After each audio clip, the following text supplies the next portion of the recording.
খুব একটা আলোচনা রাখি, যেহেতু আমাদের মাননীয় সভাপতি এখানে উপস্থিত রয়েছেন, ওনার মূল্যবান আলোচনা আমরা সবাই শুনব। সুতরাং আমি আমার আলোচনা দীর্ঘায়িত করতে চাইছি না।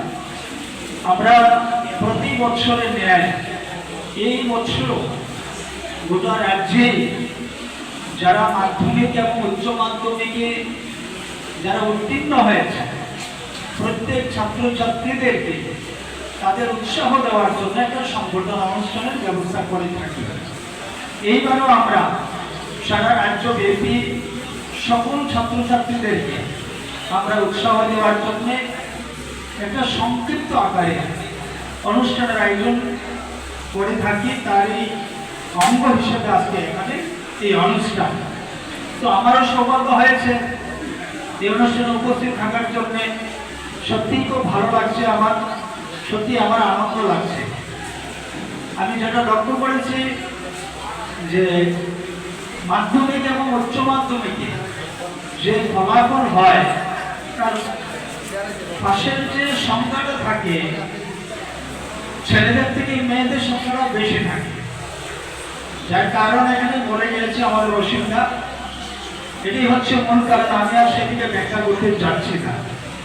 আমি শুধু এইটুকু বলবো যে আজকে ত্রিপুরা রাজ্যে শিক্ষার মান এই ইদানিংকালের কয়েক বছরে অনেক গুণ তার উন্নয়ন ঘটেছে, সেটা অস্বীকার করার মতো কিছুই নেই। আমাদের স্কুলগুলোর ইনফ্রাস্ট্রাকচার ডেভেলপমেন্ট হয়েছে, শিক্ষার গুণগত মান বেড়েছে এবং শিক্ষা হচ্ছে একটা জীবনকে উচ্চ শিখরে নিয়ে যাওয়ার তার একটা সিঁড়ি। আর সেই সিঁড়িটা ইদানিংকালে সেটা তৈরি হয়েছে। এই রাজ্যের শিক্ষা ব্যবস্থা বা শিক্ষার যে মান কোথায় ছিল, আজকে হয়তো এখানে যারা মাধ্যমিক বা উচ্চ মাধ্যমিকের ছাত্রছাত্রী রয়েছে হয়তো অনেকেরই সেটা নামজারি কথা আমি বলবো।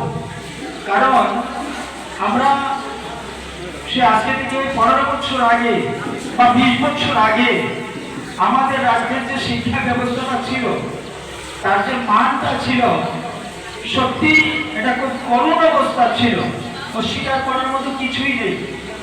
যার কারণে আমাদের রাজ্যের মাধ্যমিক এবং উচ্চ মাধ্যমিকে মানে ট্যালেন্ট সেখানে খুঁজে পাওয়া খুব কঠিন ছিল। আজকে খুব সহজভাবে ট্যালেন্ট বেরিয়ে আসছে। গ্রামাঞ্চলে মানে প্রত্যন্ত এলাকাতে অনেক ট্যালেন্ট ছেলেমেয়েরা রয়েছে, কিন্তু সেটাকে সেদিন কাজে লাগানোর কোনো প্রয়াস নেওয়া হয়নি, কোনো চেষ্টাই করা হয়নি। আজকে আমাদের সরকার আমরাও বিভিন্নভাবে বিভিন্ন পলিসির মধ্য দিয়ে সেই ট্যালেন্টকে খুঁজে বার করার চেষ্টা হচ্ছে এবং আমরা সেটা করে যাচ্ছি।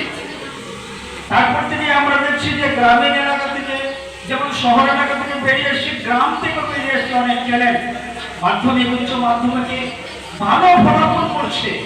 গ্রামীণ এলাকার স্কুলগুলো থেকে ভালো ভালো স্টুডেন্ট সেখান থেকে বেরিয়ে এসছে, লেটার মার্ক দিয়ে তারা পরীক্ষায় উত্তীর্ণ হচ্ছে। একটা একমাত্র কারণ তার যে সিস্টেম, শিক্ষার যে ব্যবস্থা, সেই ব্যবস্থার পরিবর্তন আনা হয়েছে।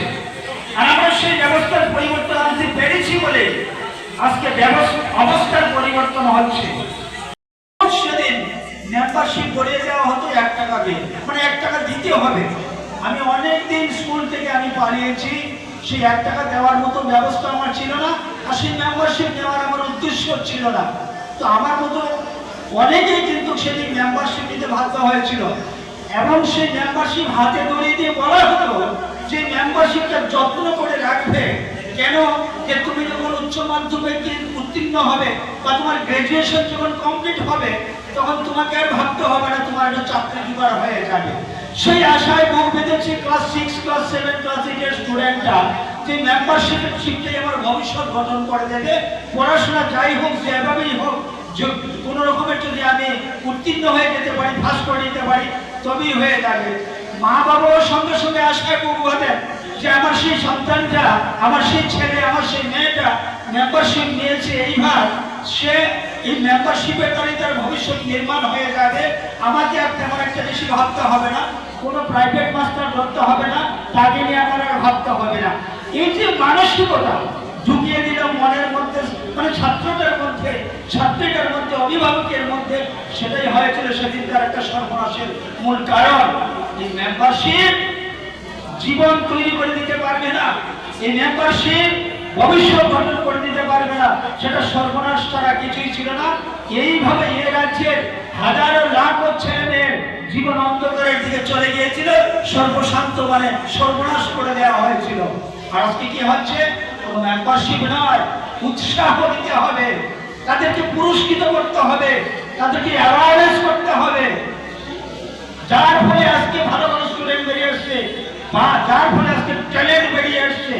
সুতরাং চাকরির জন্য শিক্ষা, সেটা আমি বিশ্বাস করি না যে আমি কোনো রকমের মাধ্যমিক পাস করে আমি চাকরির দাবি করবো, উচ্চ মাধ্যমিক করে আমি চাকরির দাবি করব, আমার গ্রাজুয়েশন কমপ্লিটের করে চাকরির দাবি করব, সেটা মূল লক্ষ্য হতে পারে না।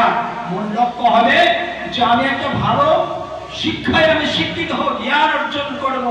আর শিক্ষা এমন একটা জিনিস, শিক্ষা আমরা পেয়ে থাকি আমাদের মাতা পিতার কাছ থেকে, পরের শিক্ষাটা আমরা পেয়ে থাকি স্কুল, কলেজ, ইউনিভার্সিটি থেকে।